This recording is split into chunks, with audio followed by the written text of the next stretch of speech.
I want to offer you some feedback. The last time you were with me, you did all the talking, so it's my chance to give you some feedback. So what I'm going to tell you now is I'm going to reflect back your journey on you, and I'm not going to really stop now. I'm just going to be a bit of a motor mouth, so you're just going to have to bear with me. I'm not going to tell you anything you don't know or anything that's going to be an aha. I'm going to put your journey into a different perspective, give it to you through a different lens.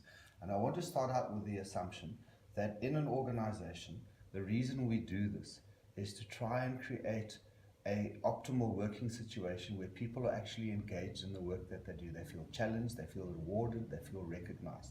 So we start off and we talk about a concept of flow, and we look for this in people where you have had times in your working journey that you really love the work you've done. I want to now go on, and I want to, before I put your journey into it, I want to talk to you about work and the nature of the work. There's been lots of research on this, and now people say, well, we don't like hierarchy anymore, hierarchy doesn't work. But you've got to think of it a little bit like the way a body's organized. You have a skeleton, and the skeleton is what you hang muscles on. Your organs are attached to it. Everything works off the skeleton. So when I talk about hierarchy, I'm not talking about power and prestige. I'm talking about unique value add. Every part of your skeleton has a unique value add that no other part of your skeleton can do. So when I talk about hierarchy, that's what I'm talking about. When we get onto the organs and the systems, we're talking about departments and functions. And when we talk about the nervous system that connects it all up, I talk about leadership. So I want to talk to you about how we see work. And we see work in 3 domains, and I'm only going to deal with 2 over here because they're relevant. So the first 2 domains, the first domain is the most common, and we call it the added value. And 99% of work takes place over here. This is where we make things, where we sell things, where we produce things. This is the doing, and this is where we make the dollars, where we provide the services. And this domain of work is undergoing huge change in the 4th Industrial Revolution. But I want to track your journey through this model now. So there's 3 discrete themes of work in the added value domain. I'm just going to put domain over there so we're clear.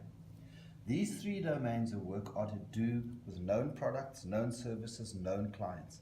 It's doing things more efficiently, more effectively, delighting the customer at lower unit costs, putting in the right technology, but essentially it's the known. How do we get better doing the known? That's something completely different from the quality work theme. And the service work theme is where we find the first work theme where you find real managerial leaders with authority for making decisions, where they have minimum managerial authority that we call VARI, the right to veto, assign, reward, recognize, and initiate removal from the role. So that's your first real management level. It's also your first real level where you find specialists, doctors, lawyers, accountants. This work theme here has got a couple of unique value adds that no other work theme that we've discussed does. One of them is to create the conditions for the team to flourish. Do they know their job? Do they know their hours of work? Do they know why they're here? Do they know what to do if they don't know what to do? Are they well trained? Do they understand their products and services? Over here we have specialists. And the specialists, a lot of the work they do is making a diagnosis. So you might say to me, well, what's the similarity between a doctor and a frontline manager? So think about it this way. Both of them have had maybe 5 to 6 years worth of practical experience, and they've been through the mill, and they've had to do training, and they've had to learn through trial and error, and they've had to study and get qualifications, etc. But it comes down to the complexity of the work they're being asked to do. When you go to a doctor and you've got a pain, what do? They ask you, what have you eaten? Where have you been? What have you been doing? What's the situation? Where's the pain? Are you taking tablets? What has led you to make you feel? So they collect information. They collect information to make a diagnosis. If they don't know what to do, they're going to send you for tests. If they do know what to do, they're going to give you a prescription, or they're going to give you a course of action to do. Likewise, the managerial leader over here. When something goes wrong on the shop floor, what do? They go and ask questions, they find out what's happening, they listen to video recordings. If they don't know what to do, they're going to refer it to their managerial leader at the level above for maybe an inquiry or a commission. So here we work with the knowns, but the creativity lies in creating new ways to achieve a known outcome. and there's legal case history, there's medical precedents, there's accounting history. There's a lot of knowledge in the organization about how to make decisions. So think about your own journey and the times that you developed and you grew through. You probably don't remember doing a lot of this work because you were quite young. You might have been a child, adolescent, because you've got a lot of capability and your journey has unfolded. I'm going to pick up now where I can pick up the actual transition points. When people transition from one work theme to another, their world tends to change because the brain reformats itself. The way it likes to just make decisions changes. We're not quite sure how, but it seems to be there's neurochemical triggers that are turned on at certain points in people's lives. And the way they like to make decisions changes. The way they like to work in different canvases changes. So they want bigger pictures. They want to get back into this flow zone every time you transition. And these are big transitions. We change jobs, we might change states, we might change countries. So now, some people will spend their whole lives being in flow in the quality work. And a smaller group will move into the service work theme, into wanting the cognitive challenges that go with it at maybe 35 or 45, and they'll go through these transitions. So your journey, I'm going to pick up in a moment, but I want to describe the top end of the added value domain, and that's practice work. This is people who lead, leaders who lead teams. Your growth, and I'm really talking about your growth through cognitive processing ability.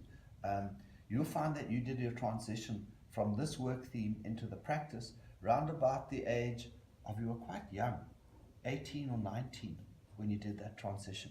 And bearing in mind that you left school when you were 15, with very little formal education, coming from a refugee family, you had to leave. You had to go and find work to support the family. So you left at 15 and you got a job in Coles. And you spent your time there and your capability shone through because very soon you were managing a store. And then you ended up going through this work level, this practice level, where you started managing a number of mini systems and you ended up running 3 different stores. And you were very successful. And so you grew through this practice work theme in your 20s. And you were very successful doing that.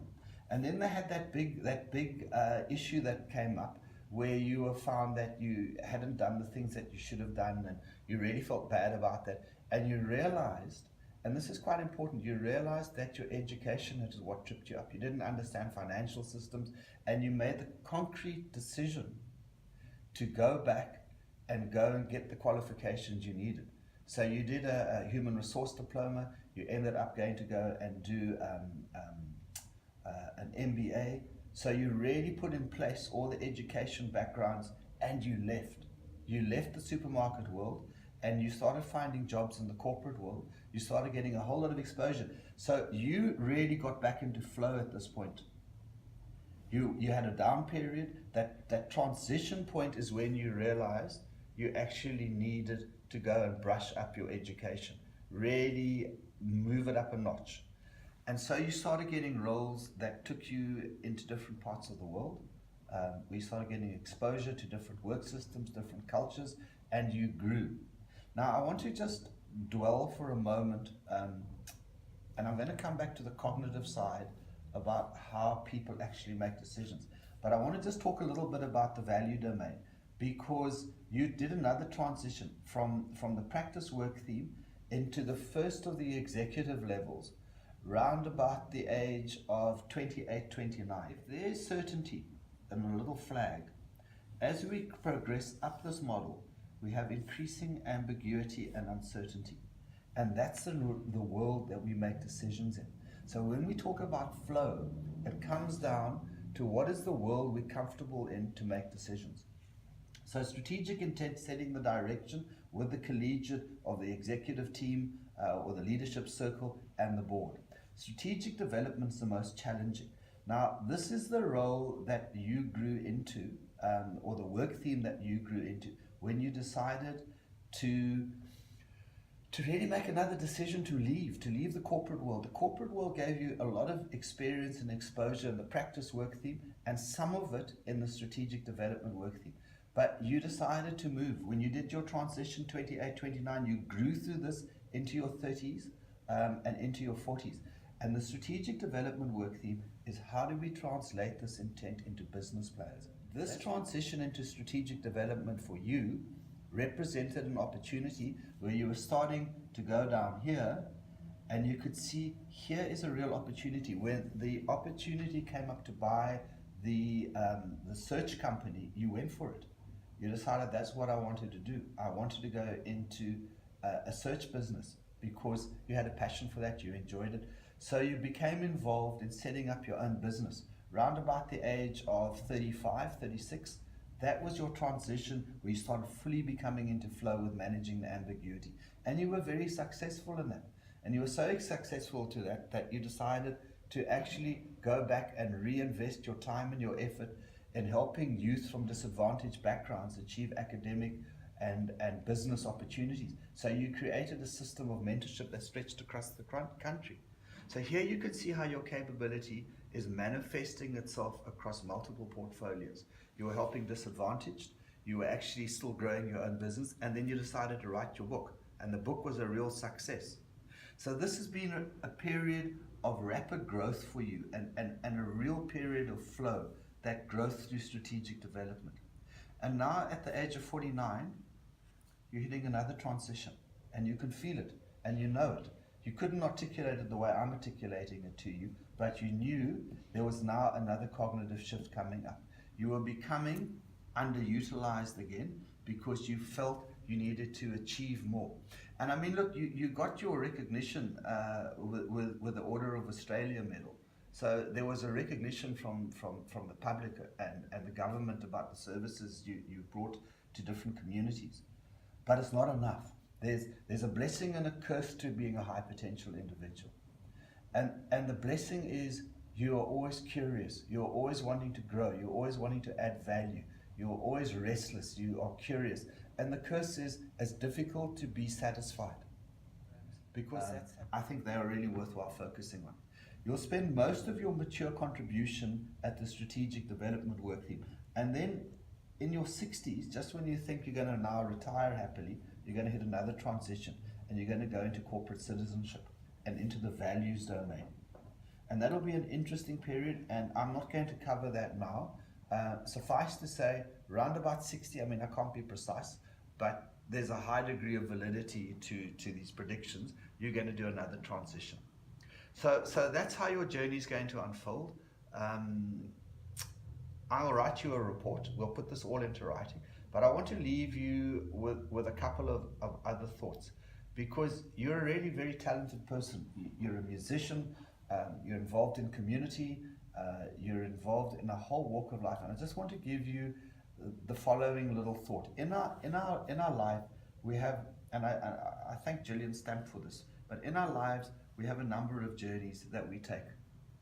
And some of them get more developed than others.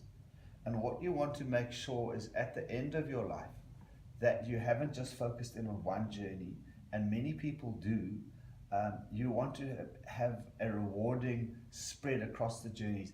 And sometimes in different periods of your life, you'll focus more on the work journey, etc. But it's just to put this into a context. You know Joseph Campbell, who wrote the hero's journey, and he was the base for Yoda in Star Wars. He ended up having a barbecue with George Campbell, and George Campbell was so impressed with George Lucas, sorry. He was so impressed with Joseph Campbell that he created Yoda. And we use the work of Joseph Campbell to talk about the hero's adventure or the heroine's adventure. And we all have a call to action. And the call to action for us is when you transition a work theme. When the world that you're living in changes and you get a call to action, you need to get back into flow. And you tend to ignore that call to action because it could be uncomfortable, it could be a challenge. I mean, you think about all your calls to action. They've come and you've had to really transform your world. So sometimes we can ignore those calls to action thinking they'll go away, but they don't go away. So we end up sometimes having to make trade-offs.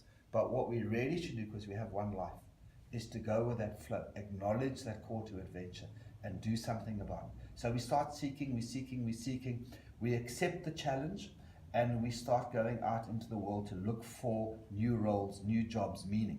We find a new role in a new work theme, and here we start mastering. We start getting the knowledge, the skills, the experience to be effective, and you get bigger jobs. And this could be 15 years, it could be 10 years, however long it takes you to grow through one of these work themes. So I'm going to leave it at this point. Thank you for bearing with me. I hope you found this useful. And we will write a report. But if you can just think about the people in your company, how many of them are in flow? How many of them are actualized? Are you missing any work themes? Are they all intact? There's a whole lot of organizational implications that go with it.